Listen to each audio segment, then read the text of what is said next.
Benjamin David Alkire, and it might be a long show, folks. We are reporting from a pretty terrible Sunday afternoon. It was a tough watch. I was peeling wallpaper and listening to the game, so it was like a double loser for me on Sunday afternoon. I don't know about you guys, but we got the gang here. We got D, we got Jim, we got Coach Vellucci. Aaron Hoffman is with the child, We're helping out the company maybe a little bit this evening. So where do we want to start? I don't know. There's a lot to cover. I think a lot has come out since the game in the Twitter sphere as far as Deshaun Watson reporting, Kevin Stefanski reporting. I don't know. How you feeling? I'm feeling like this could be the quickest podcast we've ever recorded. I'm happy you said, because I sat down and I'm feeling the same. I don't know how long I can sit here and talk about this game. Or the same things over and over again. But yeah, that's how I feel. You know it's bad when in the third quarter I just start going in the garage and just fucking around, moving tools, putting them away. There was a lot of texts about having to turn the game off at halftime. I started the trek back home. Yeah, I mean, it was the third quarter started off, and I just got up and just like, I can't ruin my whole day. I lost all my bets except for my lock of the week naturally, but I'm talking about college. Then I'm like, new day, new momentum. Go into Sunday, and that's what I get. So yeah, I took it personal. Yeah, I don't know. Coach Vellucci, we're coming off a win on Saturday. Are you feeling good about Catawba, the squad at all? How did we look Saturday? Let's talk about some good stuff. How did we look? Yeah, looked good. We were losing 10-3 at half and won 30-13. Only gave up 56 yards in the second half. So Jesus. Played well on defense and played well as a team. So good Saturday, and then Sunday just tough to watch the old Brownies. It seems like it's a little bit of a roller coaster. We're playing well one week and we all get hope, and then the next week it's shattered and we suck again, and then hopefully it doesn't continue like that. But yeah, that's where we're at. Yeah, I mean, we can just start. I mean, I don't know if you guys even want to go over the stats. I don't know if we even need to run down all that. I think we got to start the most obvious topic. Deshaun Watson. It's coming out now that he chose to sit out this healthy scratch divisional game. What, a half hour before kick? Yeah, I mean, all the reports leading up, his interviews, his radio call-ins, everything. He's ready to go. He's telling everyone he's good to go, and yeah, I think an hour before kickoff, he gets scratched. And since then, I've seen throughout X, throughout Twitter, reports are now coming out. Kevin Stefanski, I believe, came out. Said he left the decision up to Deshaun, and Deshaun chose not to play. I don't know what to say. I said pre-game, it's a divisional game. You sit out the bye week, sit out against the 49ers. The 49ers, we can get our shit kicked in and it doesn't even matter. I don't know. I don't even know where to kick it. Coach, what do you think? I know. Yeah. We know. Let's see where. Yeah. How do you feel? Let's start there. I just think if he knew in his heart of hearts he wasn't going to play, he shouldn't have said Friday, I'm good to go, I'll play. He said that Friday, that's not a made up thing. He said that, and then the fact that I think it's odd that Kevin kind of threw him under the bus today at that interview. I don't know if he's feeling heat for his play calling or just how the team's performing. And so he was just I'm going to pass the blame, which I feel like as a head coach, you can't really do and not do to your starting quarterback. But I think, a lot of people were at fault. And I think, again, like you're saying, Deshaun said he could play and then he was cleared to play and he chose not to play. I get that it's early. We, can't lose him for more games. It's just, I think, a tough pill to swallow as fans for a divisional game at home. You're both 2-1. There's a bye week coming up, like everybody's saying, that you can take advantage of to get healthy after the game. But if he feels like he couldn't play and he was going to put the team in a bad spot, I get it. I just think it's based on the reports leading up and then the reports after, it's a tough look on Deshaun. Yeah, I don't know. I mean, I'm the only one here who didn't play college ball, didn't go on after high school. And I know, D, I mean, you're battling through some knee problems. Jim, I know at one point in high school, we basically had to take away your helmet and you didn't even know where you were. So coming from the boys who played at a higher level, how bad could it have gotten overnight that he chose not to play Sunday morning? 2 days. I mean, if you're feeling okay, if you're going to say you're good to go on Friday, you got 2 days of recovery. And then what changes in those 48 hours? I don't know. I'm wondering if it was something mental with the guy. And if that's the case, I think we're in a bigger trouble than we might have thought. What are you thinking? What was like the actual injury that they listed on the injury report? All that was reported was a deep bone bruise, I believe, is all that was contusion. Reported. Yeah, I believe they used the word contusion. Nothing about an AC joint like Derek Carr. Nothing about a shoulder sprain. I believe the only words I ever saw floating around were a bruise or contusion. Yeah. Can't find a guy on the roster that doesn't have a bruise. I mean, that's the quickest way to get people that were like on your side, especially in the locker room, to flip and be like, dude, what the fuck? Come on.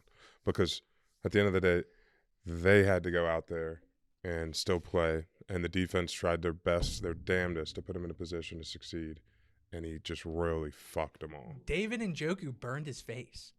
And he still came out and had played 6. Played in the football game. And he still came out and had 6 catches. Yeah, 6. Right? Our leading receiver. 6 catches, 46 yards. Yeah. But, I mean, on a side note, it's like hire a chef, Uber Eats, something, you know? Yeah, apparently it was lighting a fire from what I saw. I thought it was a fire pit. If it was a fire pit, yeah, I mean.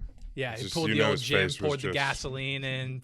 Or probably left that. It was probably one of those scenarios, like left that propane on a little too long, couldn't get the lighter to go, and then Oh, yeah.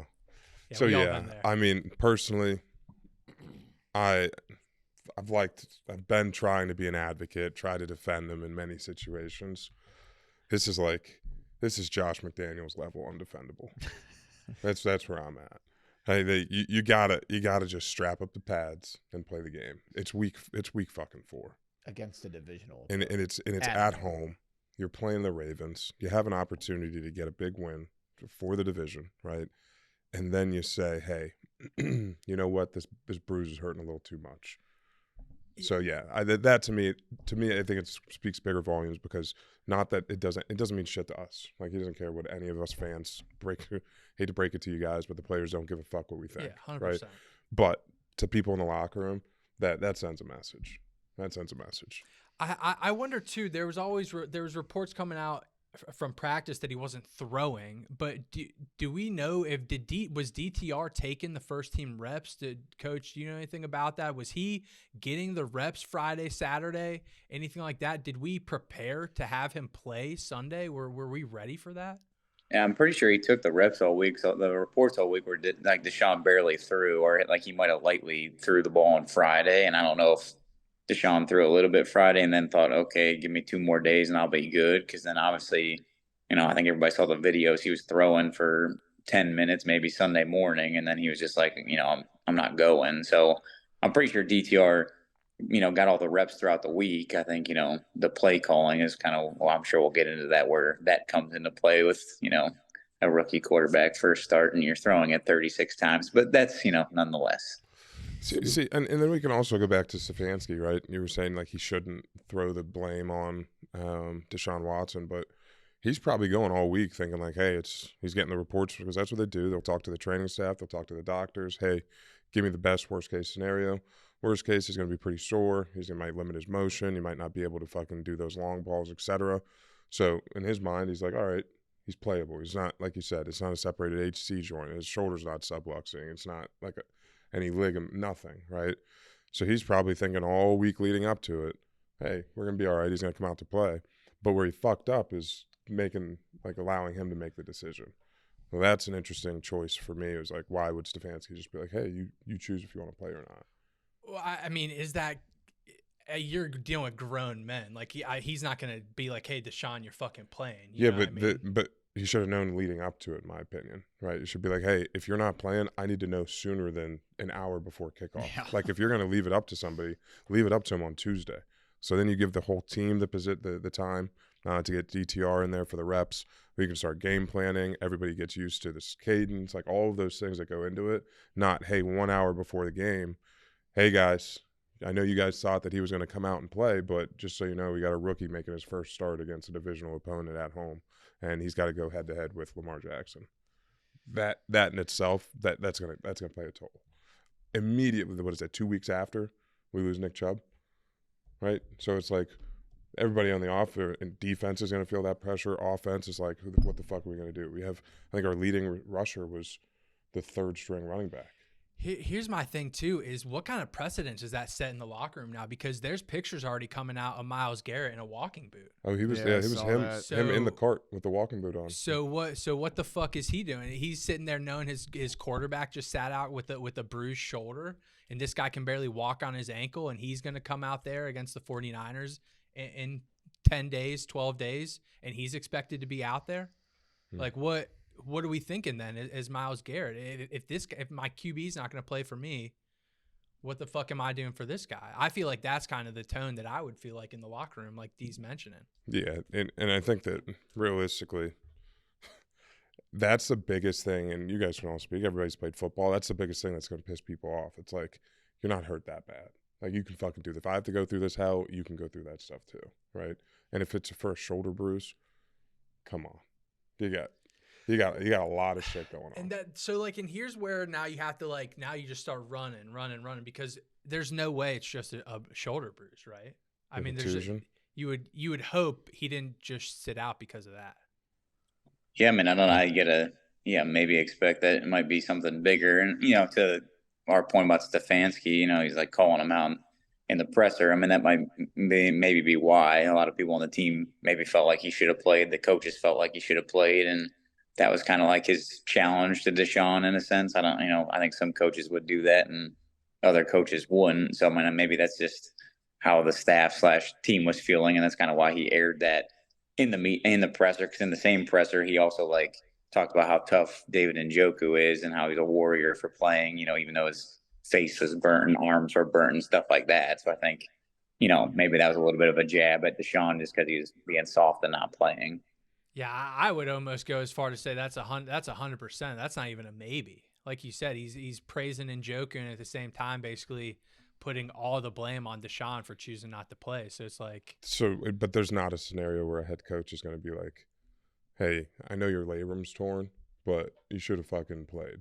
Right? That's just not happening. So that's what makes me think that it's something like a bone bruise or something that he'll be able to play with. Yeah, he should have played. Yeah, so I don't think it's anything crazy big.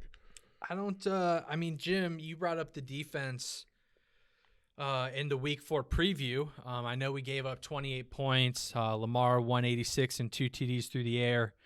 I know the first touchdown was like a 10-yard, basically walk-in touchdown off a turnover, I believe, off a DTR pick. Mm-hmm. You think that's just fatigue? I mean, obviously, the whole game's on your shoulders at that point. At some point, I mean, you can bend as much as you want, but eventually you got to break a little bit. Yeah, I don't know. I think the defense did what they could. Playing against a dynamic quarterback like Lamar is always going to be tough. And I heard the stat that he had. It was the first time ever, I think, like two rushing touchdowns and 2 throwing touchdowns by a quarterback in one game. So it's like, it's always hard to defend a dual threat quarterback like that. I think as soon as they started to crowd the box a little bit, that's when Mark Andrews getting open in the secondary, and then start dropping guys back, and he hurts you with his feet. But again, turning the ball over as much as we did in tough positions, I mean, it's hard to hold them from points in that scenario. So I don't know. I thought the defense was flying around early, but as soon as the boat started to take on water, it got even worse.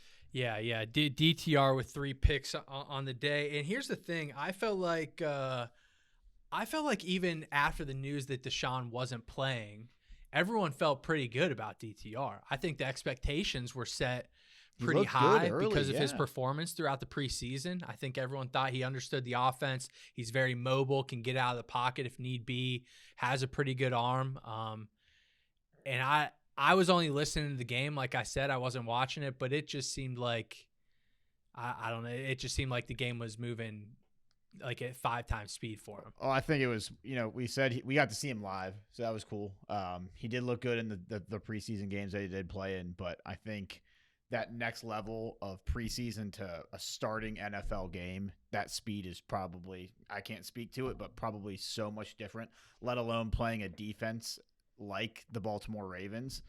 And then, I mean, going back to it, I know I sent this in the group earlier, but like, we know growing up, you're going to have your set scripted plays going off the first series or first at least 2 series. We threw the ball 10 total play, or no, excuse me, 7 of the 10 total plays in the first 2 drives. So it's like, are we putting DTR in a position to succeed? I don't know. So it was just frustrating to watch. But yeah, I'll leave it at that. Coach, you got anything else to say about the play calling? I think I saw a tweet flying around in regard to like 38 play, like the first 38 plays or something like that, 36 to 38. I know you mentioned 36 plays earlier. How'd you feel about Stefanski calling the plays? Yeah, I mean, I just think against one of the better defenses in the NFL and always a sturdy defense, in the AFC North, like rookie first game, 7, like Jim said, 7 of the first 10 plays are passes. The first 3 runs Jerome Ford had, he averaged 5 yards a carry. He finished the game, I think, with 9 carries. Pierre Strong had 5. Kareem had 5. It's like, why do we even sign Kareem? You should have left him on the couch if he's going to average 5 carries a game. I get it's second week back, but if you got 3 backs you feel good about, I would try to shorten the game, run the football, and like Jim said, like get DTR out of the pocket, get him some easy throws. Like Amari had 1 catch, so you threw to your best receiver. I know he's targeted, I think, 5 or 6 times, but just overall, like, again, too cute, like a lot of jet sweep stuff and like just gimmick stuff that, again, like why? Just run the football. If there's throws DTR is comfortable with out of the pocket or quick game, whatever it may be, it just, again, too cute. And I just felt like you're putting, like Jim said, your rookie quarterback in his first ever game in a tough spot. Throwing him 36 times, that would have been a lot for Deshaun to throw, let alone, a quarterback in his first start.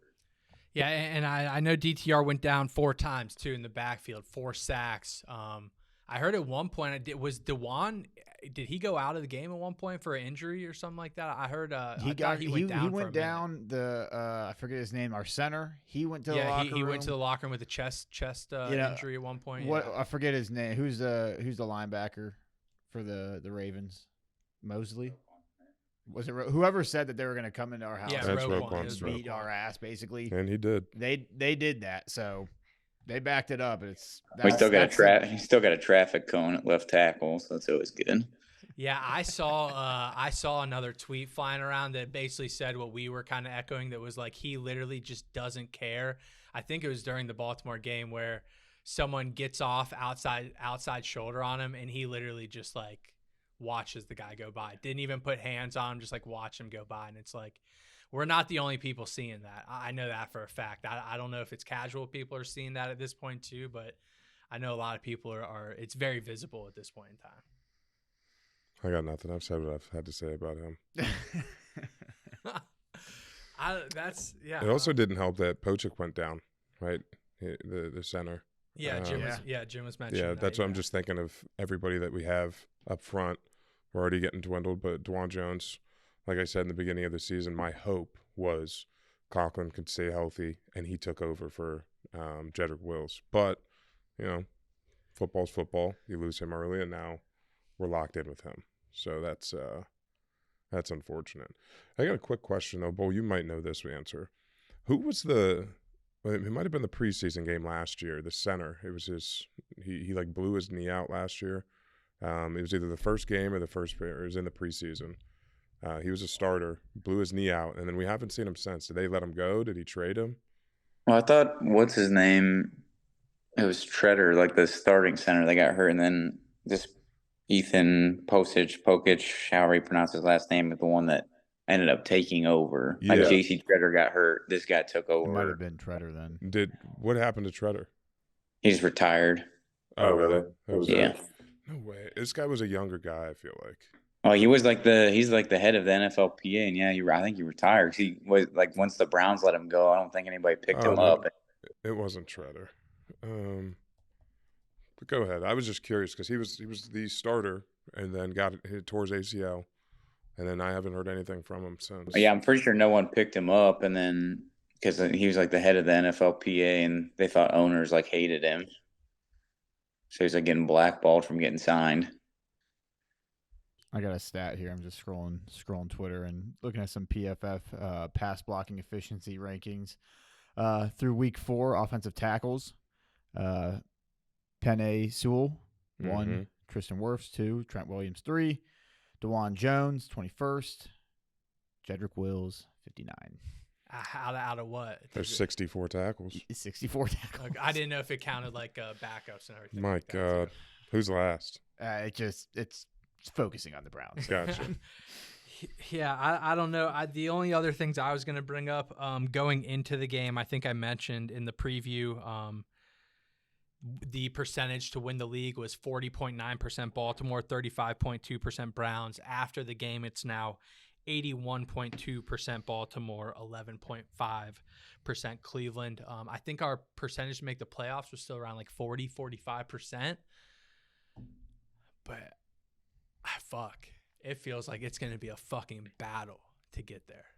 Well, the only other good thing, the bright spot of all of this, Steelers lost, the Bengals lost. They looked abysmal. But obviously the Ravens are now in sole possession of the AFC North at 3-1. So, and we got to go there next time we play them, so that doesn't help. Yeah, we'll have Steelers at home and at Bengals to close out the year. So what happens? So we got a bye week, right? So we got 14 days, basically 12 days till we see the Browns again on Sunday. Browns come out and beat the 49ers 31-24. Deshaun comes out, throws 252 TDs. Jerome Ford runs for 87 yards and a touchdown. Amari catches a TD. Is all this wiped away? Is all forgiven? Like what do you say? I think that's the story of being a Browns fan. It's a roller coaster. It always is, always will be. It's like we could light it up against the Niners, but does that matter? I mean, you said it yourself. Does that game matter? In the grand scheme of things, to me, not really. But Yeah. I don't know. Maybe we have a good enough record to just get one of the top 3 seeds. I don't know. We'll see. Coach, you're smirking. What do you got? Yeah, man, I don't know. I think having off a bye week, hopefully you're healthy when you're at home. I think you got to get it after the 49ers. I'm just looking at the schedule. And the next 3 after that, you're at Indy, at Seattle, and Arizona before you go Baltimore and Pittsburgh back-to-back. So, I think these next 4 are important to try to get on a little bit of a roll before you got 2 divisional ones. I mean, there's some favorable games on the back half. But, again, it's, I don't know. A tiger never changes his stripes, so I'm a little worried that the play calling is just going to be, continue to be an issue moving forward, whether Deshaun's there, not there. Again, Dee's talked about it. Like, we got to have an identity, and we probably are the furthest thing from having an identity. I mean, especially when I know Chubb's down, but we talked about running the football, and Kareem Hunt had 5 carries, Ford had 9, and then your third string guy has 5. It's just, that doesn't sound like success to me. Yeah, Pierre and Jerome combined for 14 carries for, let's call it 75 yards. Yeah, and honestly, when you look at the totals, they didn't play back. Elijah Moore has 1 rush in there for minus 20 yards because he just thought he was fucking Percy Irvin or something. But I saw that replay of that play. I was listening to it too in real time. Like, didn't realize what he had done. Just like, come on, dude. What are you thinking? That might be, I don't know what's worse, that run or Deshaun's throw behind to him in week 3. The run is worse, yeah. Fuck. Either way, you're having plays that like you would see at a JV game on a Saturday in Northeast Ohio happening Sundays at First Energy Stadium. It's just a tough look. Yeah, it's a real tough look. It's tough out here. It's tough out here for the Muni lot. I don't fucking know. Do we, Bull? Are you coming home for Seth's wedding this weekend? Are you gonna be home? Yeah, my Friday is gonna be quite interesting. I'm waking up Friday for our 6 a.m. practice that goes till 7:30, and then I'm catching a flight out of Charlotte at 9:45. I land in Detroit at 11:30. I'm driving to the ferry and getting on the ferry, and then the wedding is at like 2:30. I'll be at the wedding from like 2:30 to 7, and then I go back to Detroit and fly home Friday night. So it's gonna be an interesting Friday. Let's talk some odds here. What are the odds that all of this goes according to plan? Oh, I mean, they got to be like plus 1,700, 1,800. It's not gonna. I mean, yeah, not a chance. Did you already rent the car? Yeah, so I mean, there's a plan in place. I mean, everything obviously has to go according to plan for me to be able to get there. But we'll see. It's just a nice PSA to everybody that people can do what they want for weddings, but if you have a wedding during football season, you should be prosecuted to the fullest extent. So, agreed. Even if it's your brother. even if it's your brother, love you, Seth. Love you, Seth. You bald fuck.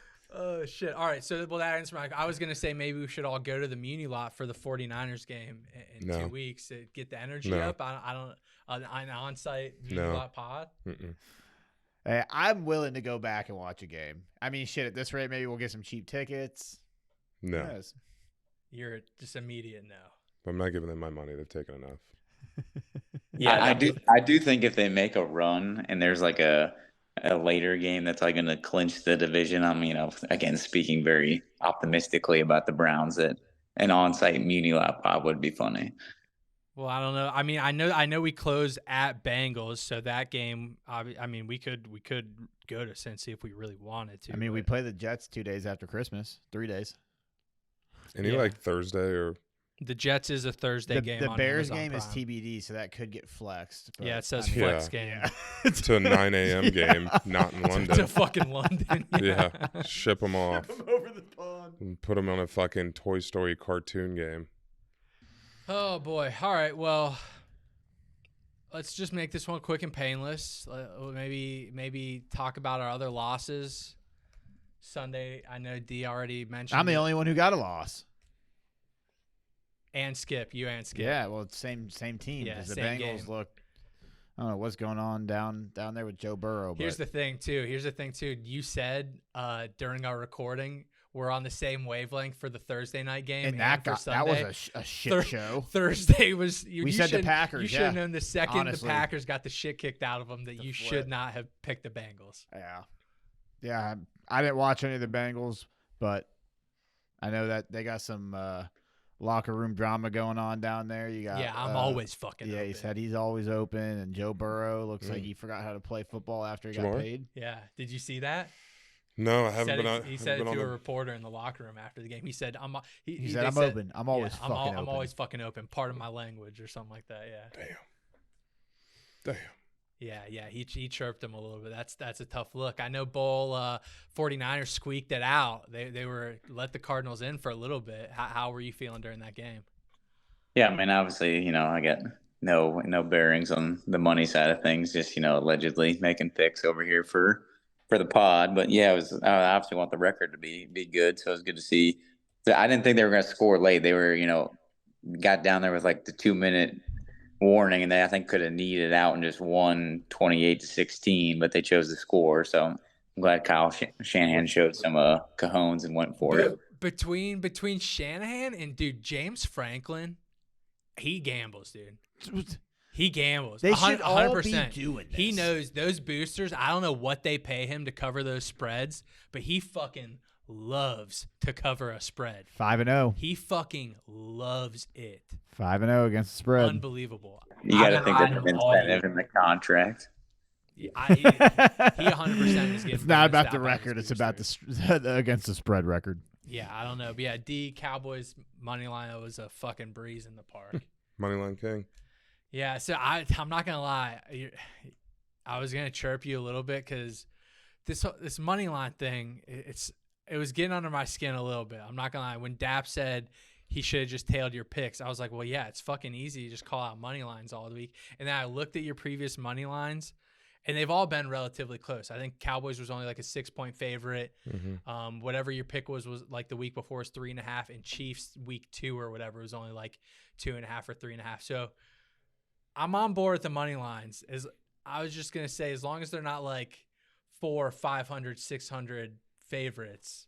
See how this goes? You start winning, they put more stipulations and parameters on No, I didn't you. say that. I we're not putting stipulations on it. I was considering it. But then I looked at it and I reconsidered. I like that. So I think all of my picks, if I would take the spread, still would have hit.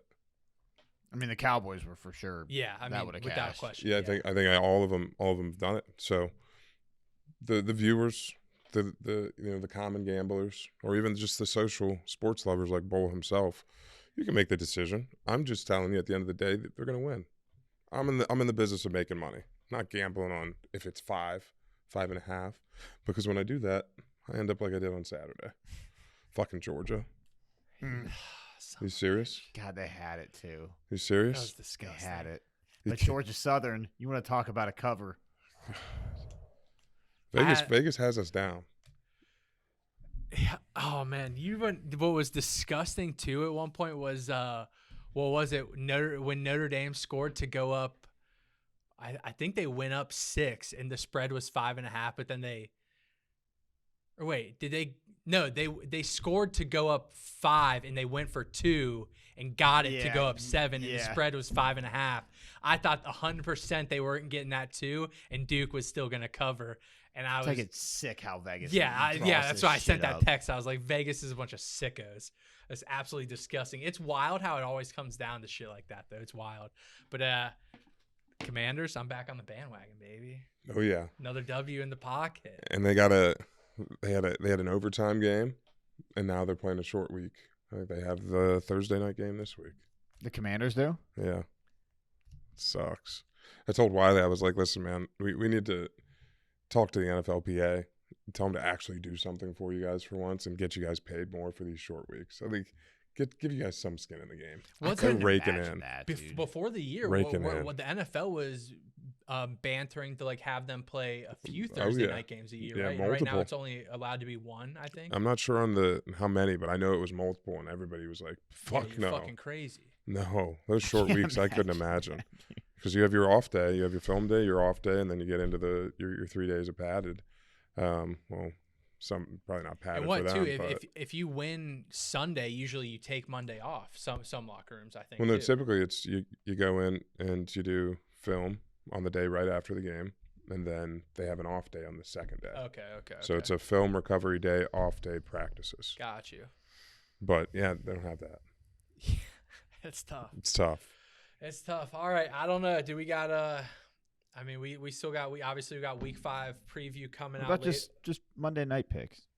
Oh yeah. I mean, I know this will isn't come out gonna, Yeah, afterwards, this isn't but- going to come out. Who's playing tonight? It's Seahawks and Giants. at Giants. Yeah. Seahawks minus 2.5.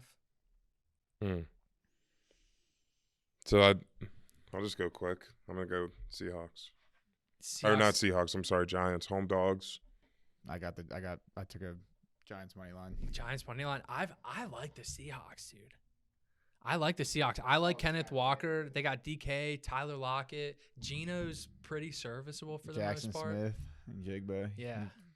Nah. I kind of hate the Giants offense. With Saquon out, like, dude, they don't got anything. But I think that's why. It's like, Yeah, why would Brian the Giants Daboll's a win dog. tonight? You know. Man I in the see suit Patrick has to come out Mahomes as early because it just what It we're ain't doing working ain't out it. otherwise. Yeah, it's like I can pick a game, but I mean I made it all the good stuff. Like a lot of good hits came from single games, and then somehow, some way, I look up and it's just all parlays up and thrown down, It's the worst. and dude. it's like what am I It's doing? the worst. It's like I forgot what got me here. You know, You go into the weekend, you're like, I'm only betting straight, and then that happens to me every week. Every week, I feel like that happens. we were sitting there yesterday, and Katie's like, "What's wrong?" I was like, "You won't understand." You She was wouldn't like, get it. what happened? I was like, I've deposited 2 times, and I'm thinking about doing it 3. She goes, "Is it a problem?" I was like, "Not if I." I was like, "Not if I win it stop." back. I was like, "Not if I stop, and not if I win." It's like one of the Yeah, two. I I'll mean, be all right. my balance was at 0, and then we all hit something, I feel like, and then I live bet that Appalachian State money line. Dude, that was it. I told you I should have gone to bed. That Washington money line live bet. I won everything, and I said I got to go to bed before I live bet Washington. And then Oh, Ben yeah, goes before, like as I send it, Ben goes, Might have to throw all the winnings on Washington. Fuck. I took you the knew under we were in that. locked in at that point. I did it, lost it all, and I'm literally yelling. What is going on? I was like, I'm going to bed. Hold on, I gotta see what my balance was at 0, and I had like a parlay like 50 to win 100 in, and I won that and put it all on Appalachian State money line, and they won it. It was wild, 51-yarder to win it. It was fucking electric. Yeah, I took the under in that Washington game. Just like, all right, see if I wake up a winner, and I did. Oh, that's what I had. Iowa, Tennessee, Oregon parlay 50 to win 180. Oregon ended up squeaking it out, and they're also undefeated against the spread. They are undefeated, and then I put 80 and some change down on Appalachian State money line. That's how you get a fan base. Go undefeated Cover against the the spread. fucking spread. God, that is how you win a fan base. Coach. God damn it. All right, boys. We've gone on long enough. That is our Week 4 review. 28-3 loss to the Baltimore Ravens at home. 1-2 in the division now. Thank God we got a bye. Right. Wait, are we gonna record Thursday? No, right? Yeah. I mean, we'll do our locks of the week. We'll come in, do our locks of the week. Maybe just talk NFL a little bit, and yeah, it'll be short. I might have to pre-record one. Yeah. Oh yeah. Fuck yeah. We might have to loop you in somehow. Jim's going on his honeymoon. Shout out Bahamas. That parlay I hit that's being withdrawn. Gotta pay for that golf. All right, boys. We'll be back Sunday morning. Peace.